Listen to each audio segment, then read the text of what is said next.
নমস্কার, আপনাদেরকে আধ্যাত্মিক ভারত, ভারত পৃথিবীর শান্তির কথা বলে। আমরা নামাজ পড়ি, যদিও আমাদের নামাজ কোরআনে লেখা নাই এবং তার পদ্ধতির কথাও লেখা নাই, কিন্তু যে পদ্ধতিতে আমরা নামাজটা পড়ি সেটা আমাদের খুবই যুক্তিযুক্ত। যখন আমাদের ইমাম সাহেব নামাজ পড়ান, মানে আমরা ইমাম সাহেব ঠিক করেছি, আমাদের নেতা ঠিক করেছি, তিনি যেভাবে পড়াবেন আমরা সেভাবেই পড়ব। আমরা কিন্তু নেতাটা ঠিক করেছি কে আমাদের নামাজ পড়ানোর যোগ্য। তো বাস্তব সে যতবার ওঠা বসা করে ঠিক তার তার মতেই আমরা আমাদের ভাষায় রুকু সেজদা দিই।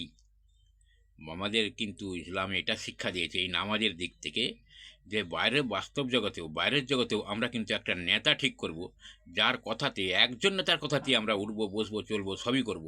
কিন্তু নেতাটা কিন্তু পারফেক্ট হওয়া চাই, তাকে তাকে জানা চাই যে ইসলাম কি বলেছে, কোরআন কি বলেছে, সেই সম্বন্ধে জ্ঞান থেকে সেইভাবে সে দেশ পরিচালনা করবে এবং সেই নেতার কথা আমরা অবশ্যই মানব।